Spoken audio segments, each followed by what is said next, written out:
ఎక్కడ చూడుర్రి కళ్ళకి ఎలాగో ఒక్కసారి కెమెరా అటు దిక్కుర్రి అమ్మ చూడుర్రి అక్కడ చూడుర్రి ఇక్కడ చూడుర్రి ఏడ చూసినా కన్నీళ్ళు. వీళ్ళని పట్టుకొని పొంగులేటి శ్రీనివాసరెడ్డి పేడ ఆర్టిస్ట్ అని మాట్లాడతాడు.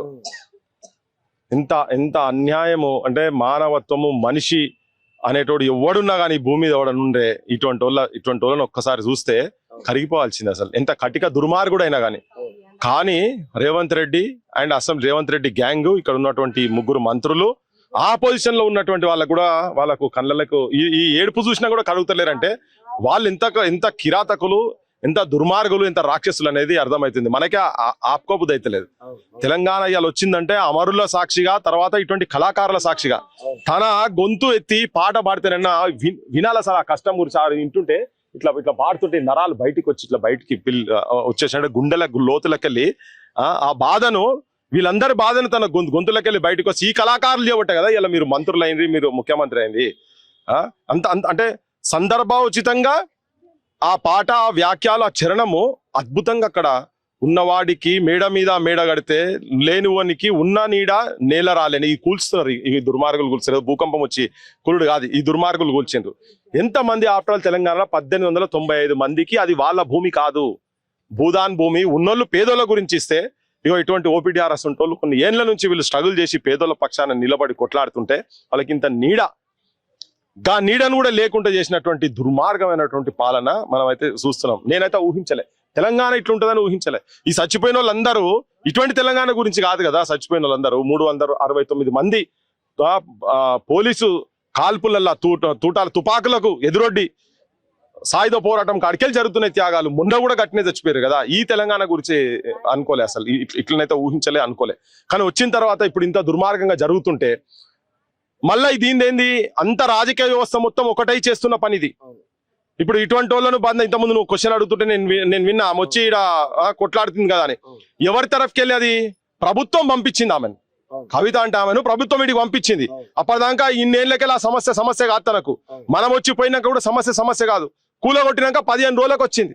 వచ్చి ఇక్కడ ఏం చేసింది, గద్ద దనకపోదామని చెప్పని ఆడ వచ్చి కూర్చొని దీక్ష చేసినట్టు మనతోనైతే మాట్లాడుతుంది కదా ప్రభుత్వం. మేము వేరే దగ్గర ఇస్తా అంటే ముచ్చటలే సవాళ్ళు ఆడనే ఇయ్యాలని చెప్పని అన్నాం కదా. వచ్చి ఇక్కడ కూర్చున్నట్టు చేసి ఆమె తరఫు గ్యాంగ్ వాళ్ళు వచ్చి ఇక్కడ కూర్చొని ఆఖరికి మన చంద్రకుమార్ ను కూడా బోల్తా కొట్టించి, అంతకుముందు ఓపీడీఆర్ వాళ్ళు పిలిస్తేనేమో ఈ 62 ఎకరాలు ఇది మొత్తం పేదోళ్ళది అని చెప్పి రిపోర్ట్ ఇచ్చిన ఆయనను కూడా మేనేజ్ చేసింది. ఆ కమిటీ వేరే కమిటీ వస్తుంది, కలెక్టర్లతో మాట్లాడతారు, గవర్నమెంట్ వాళ్ళతో మాట్లాడతారు, వీళ్ళని దొంగలని చేస్తారు జనాన్ని. ఇది ఇప్పుడు 31 ఎకరాలే, మిగతా దాని సంగతి ఏంది, ఆ రాజేందర్ రెడ్డి మీద కేసు పెట్టిందని చెప్తాడు. రాజేందర్ రెడ్డి ఇచ్చిండు 1895 మందికి అందరికి ఇచ్చిండు అని చెప్పిన తర్వాత ఇప్పుడు అవి అయితే వచ్చినాయా? మీకు వచ్చినాయా తల్లి? వచ్చినాయా? రాలే కదా. మరి కవితమ్మ ఏం చేసినట్టు కవిత అంటే వచ్చిడా పెద్ద డ్రామా ఆర్టిస్ట్ వచ్చి ఇది బయట ఆడ పోయి ఏంటంటే ఇది సాధించినాము, వీళ్ళందరికీ నేనే ఇండ్లు ఇప్పించిన అన్నట్టుగా పెట్టి పాటలు రాసుకొని పాటలు పెట్టుకొని దానికి చిన్న క్లిప్స్ పెట్టి మీ అందరి చూపించుకుంటా ఆమె కూర్చొని ఈమె దీక్ష చేస్తే వచ్చినట్టుగా 1895 మందికి ఇక్కడ 100 గజాలు వచ్చి వాళ్ళకి ఇండ్లు కట్టించి మీరు కట్టుకున్న ఇండ్లకు ఒక్కొక్క ఇంటికి ఎంతెంత నష్టం జరిగిందో అసెస్మెంట్ చేసి అది ఎన్ని కోట్ల రూపాయలు అవుతుందో, ఒకరికి 50,000, ఒకరికి 60,000, ఒకరికి ₹1,00,000, ఒకరికి ₹2,00,000, ఒకరికి ₹3,00,000, ఇవన్నీ మిత్తితో సహా కట్టినాడు. నీకు ఇక్కడికి వస్తే నీకు సన్మానం చేస్తాం. కానీ మీరు చేసింది ఏంది, మీరు ఉల్టా ప్రభుత్వానికి అమ్ముడు పోయి ఇక్కడ జనాన్ని దొంగలం చేసుడు, ఓపీడీఆర్లను దొంగలం చేసుడు. ఇదంతా జనం కూడా గమనిస్తున్నారు. జనం ఎవడు పిచ్చోళ్ళు కాదు. ఇంతకుముందు అవ్వ ఇక్కడ కూర్చొని చెప్తున్నది, ఏ జైలుకు వచ్చినామే గామె చెప్తే ఎవడింటారు సార్ అని చెప్పింది. ఇక్కడ కూర్చొని ఇంతకుముందు పెద్దమని చెప్పిందా లేదా? నువ్వేనా గీయావనే చెప్పింది ఇంతకుముందు. జనానికి కూడా అందరికి ఎరికే. కానీ ఏంటంటే ఒకటే, ఈ 1895 గజాలు తెలంగాణ గొడ్డుపోలేదు. ఇప్పటికీ చెప్తున్నాం. మొత్తం రాజకీయ వ్యవస్థ ఇప్పుడు ఎవరు ఎందుకు మాట్లాడతారు? ఇప్పుడు సంఘాలు వచ్చి మీరు వచ్చి కొట్లాడాలంటున్నారు. ఇప్పుడు నేను వచ్చిన కాడికెళ్ళి చూస్తున్నా, వీళ్ళని మాత్రం ఓపీడీఆర్ వాళ్ళు వచ్చినప్పుడు ఒకళ్ళ ఇడు ఉంటున్నారు. హైదరాబాద్ లో కూడా మనని 2-3 సందర్భాలలో వాళ్ళు కలిసిరు. అంటే వాళ్ళ పనిలో ఉన్నారు, వాళ్ళకి వేరే పని లేదు. అంతనే ఈ జనం గురించే ఉన్నారు. తన గురించి నాకైతే మొత్తం ఏం తెలియదు. మోహన్ రెడ్డి అసంటోళ్ళు వాళ్ళకు ఉన్నాయి. కానీ పేదోళ్ళ గురించి వస్తూ చూసినావు, వాళ్ళ మీద అలా దుమ్ము పోసి మన్ను పోసే ప్రయత్నం చేస్తున్నది చాలా చాలా చాలా దుర్మార్గమైనటువంటి పని గవర్నమెంట్ చేస్తా ఉన్నది. వీళ్ళకంటే ఇప్పుడు వీళ్ళను బద్నాం చేసినందుకు, ఆ ఇష్యూను డైవర్ట్ చేసినందుకు ఇప్పుడు వీళ్ళ చెల్లా చెదరైతారు పోతారు ఎక్కడో అక్కడ అన్నం పెడుతుంటే కూడా పెట్టనియలేదన్నారు కదా, మనం చూసినాం కళ్ళతో అవన్నీ. మన సొంటలో రాణిస్తలేరు కదా, మనం వస్తామంటే కూడా వాళ్ళు పొద్దున్న నుంచి అరెస్టులు చేసి తీసుకుపోయి బుక్కల వారేసారు. నేను ఇంతకుముందు చెప్పిన వాళ్ళని మేము పోయే లోపల వదలకపోతే మేము అందరం ఇడికి ఆడికే పోతున్నాం పోలీస్ స్టేషన్ కాడికి అని చెప్పని. అంటే డైవర్ట్ చేసి మన దానిలోనే ఉన్నట్టుగా మనతో చేతులు కలిపినట్టుగానే కలుపుడు, వాళ్ళు పేపర్లకు ఫోటోలు పెట్టుకున్నాడు. ఏ వెలుగుమట్ల గురించి ఏ పత్రికోడన్నా ఇంత ముందు హెడ్లైన్స్ రాసింది ఎవడన్నా? రాసిన అక్క ఎప్పుడన్నా? కానీ కవిత వచ్చినాడు ఆమె కూర్చొని దీక్ష చేస్తే స్టేట్ పేపర్లు వేసిండ్రు. వేసి ఏం చెప్పిర్రు? అయిపోయింది, సమస్య పరిష్కారం జరిగిపోయిందని చెప్పిండ్రు. అందరు కలిసిన్నారు, ఈ దొంగలందరూ కలిసిన్నారు ఇలా. సో 1895 మందికి ఇట పట్టాలు రావాల్సిందే, ఇండ్లు కట్టాల్సిందే, వాళ్ళకి నష్టపరిహారం ఇవ్వాల్సిందే. మానసిక శోభ మామూలు కాదు కదా. ఇలా 1000 మంది పైన పిల్లలకు ఇలా వాళ్ళ భవిష్యత్తును నాశనం పట్టించారు. మనం వచ్చినాడు పిల్లగాడు అన్నాడు, రేవంత్ అన్న మాకు ఇల్లు కట్టించి ఈడ నేను బార్డర్ లో పోయి సైనికుని కొట్లాడతా అని చెప్పిండు. అన్నాడా లేదా? అవధం చెప్తా నా తల్లి అన్నాడు కదా. కానీ ఇల్లు చిదిమేసిండు. అసలు ఇప్పుడు అన్నారు లేరు, కానీ అన్నాళ్ళు ఉంటే అయ్యగారు సంగతి తెలుస్తుండే. ఇది ఇక మాట్లాడదు కావచ్చు ఇలా మాట, కానీ కడుపు కాలినాడే కదా అందులోకి పోయింది. అదే తుపాకీ ఇంకో దిక్కు పెట్టేది ఉంటే ఎడిపోతుండే. ఇలా కాదు, ఆ పంతా మనది కాదనుకో నూకున్నా. కానీ నేను చెప్తున్నా ఏంటంటే కళల ప్రపంచాన్ని కూలగొట్టిండు రేవంత్ రెడ్డి. కాంగ్రెస్ ప్రభుత్వం ప్రజాపాలన అని చెప్పి వీళ్ళు కళలు కట్టుకొని అందరికి ఇప్పటిదాకా చూపించిన ఒక్కరి మెడలన్నా ఇప్పుడు 32 నెంబర్ ఇచ్చిండ్రు, గుడ్లకి ఇచ్చినట్టు ఇచ్చిండ్రు. ఇచ్చి లాస్ట్ కు ఛాయ్ పైసలకు అని చెప్పి అంటున్నారు. వీళ్ళందరూ మంగళసూత్రాలు, ఎవరికైనా మంగళసూత్రాలు చూడండి. పొద్దున్న లేస్తే ముఖ్యమంత్రి లక్షాధిపతులను నా తెలంగాణ ఆడబిడ్డలనే మొత్తుకుంటున్నాడు కదా. వీళ్ళు మొత్తం నాశనం పట్టించి వీళ్ళందరూ కూడబెట్టుకొని అలా పిల్లల గురించి ఆ ఇండ్ల గురించి పెట్టిన పైసలు అవన్నీ వాళ్ళందరూ అప్పలపాలైంది. అలా తెలంగాణ ఆడబిడ్డల పసుపు కుంకుమలు వాళ్ళ సుఖ సంతోషాలు సర్వనాశనం చేస్తున్నారు.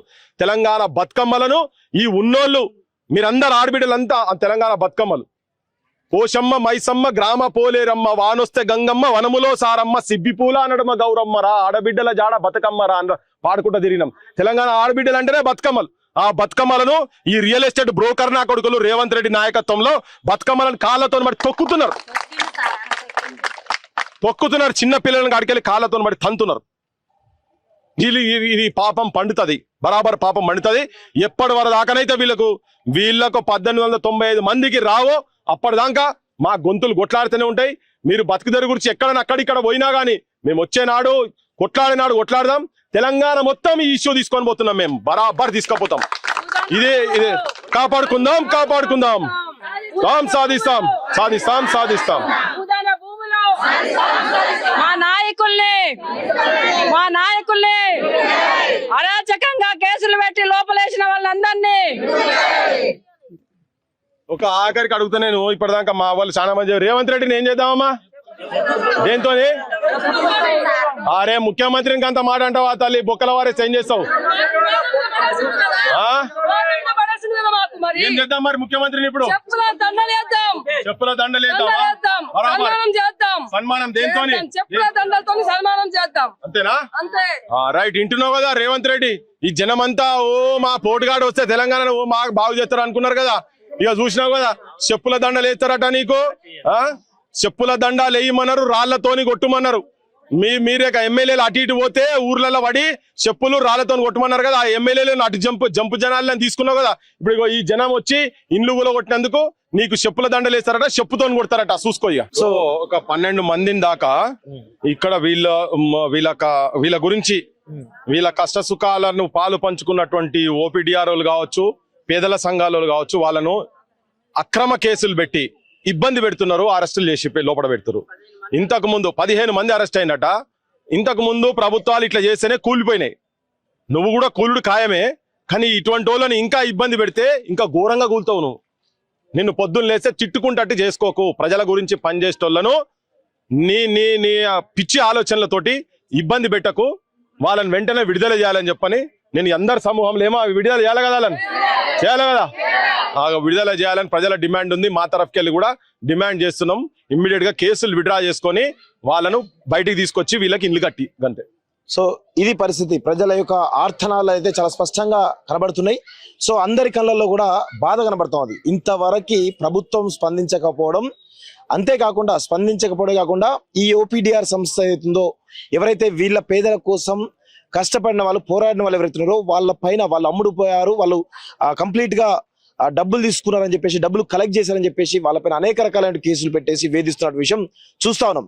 సో దాదాపు 15 మంది పైన కేసులు పెట్టి ఇంకా విపరీతంగా పీడీ యాక్ట్లు పెట్టాలనే ఆలోచనలు కూడా ఉన్నట్టు చాలా స్పష్టంగా మనకు తెలుస్తా ఉంది. సో దీన్ని తెలంగాణ సమాజం అంతా గమనిస్తా ఉంది. ఈ యొక్క ముగ్గురు మంత్రులు ఎవరైతే ఉన్నారో, కలెక్టర్ సంబంధించిన నేతృత్వంలో ఈ ముగ్గురు మంత్రులు కూడా ఈ పేద ప్రజలపైన పెద్ద ఎత్తున దుర్మార్గం చేస్తున్న విషయం కావచ్చు, వీళ్ళ కోసం పోరాడుతున్న నాయకులపైన కేసులు పెడుతున్న విషయం కావచ్చు, ఇవన్నీ కూడా తెలంగాణ సమాజం గుర్తిస్తా ఉంది.